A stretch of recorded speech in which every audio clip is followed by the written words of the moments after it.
La première étape, c'est à quel moment est-ce qu'on parle de recrutement?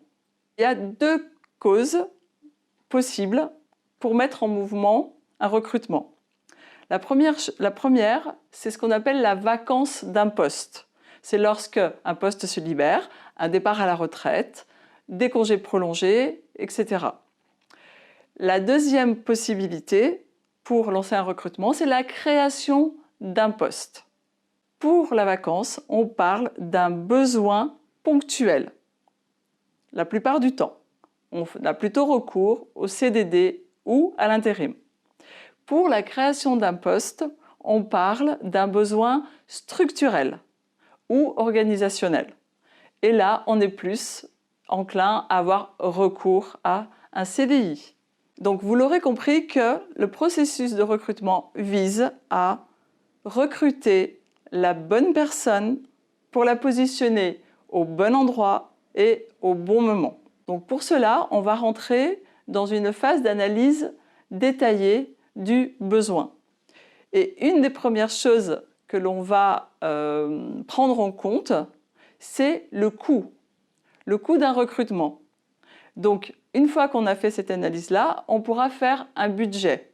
Donc, on va d'abord décrire les phases d'analyse et ensuite, on décrira ce qu'est le coût du recrutement. Ça coulera de source. On va se poser la question de l'opportunité du recrutement.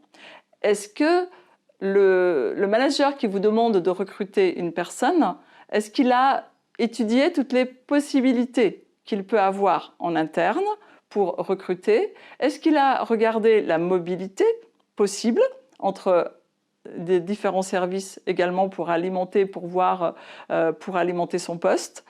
Et est-ce que le recrutement est la solution aux problèmes qu'il rencontre?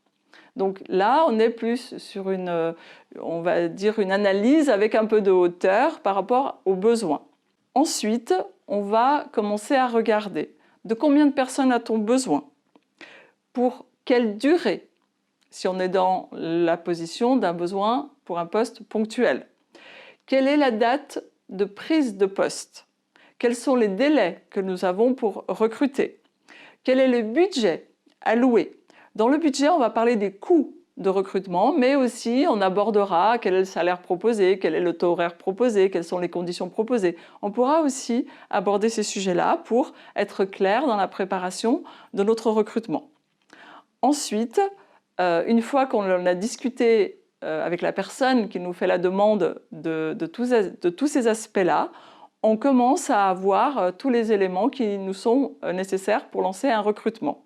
Et on va alors passer à l'analyse détaillée.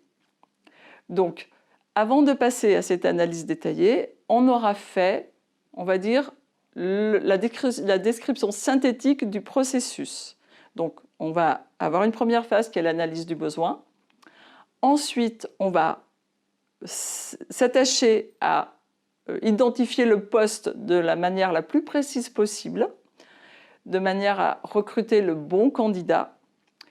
Et ensuite, on va lancer la diffusion, on va préparer l'offre d'emploi à partir de cette fiche de poste. On en parlera plus tard dans le détail de la fiche de poste. On va lancer le recrutement. On va réceptionner des candidatures. On va faire une sélection qui vont déboucher sur une sélection finale. Et là, on sera sur les entretiens. Et ensuite, on validera les candidatures et nous arriverons à l'intégration. Pendant ce temps-là, pour dérouler toutes ces phases, on va mobiliser du personnel. On va mobiliser des espaces de diffusion pour l'offre. On va peut-être faire de la publicité. Et c'est là où on va commencer à regarder quel est le budget pour faire tout cela. Et on appelle ça le coût d'un recrutement.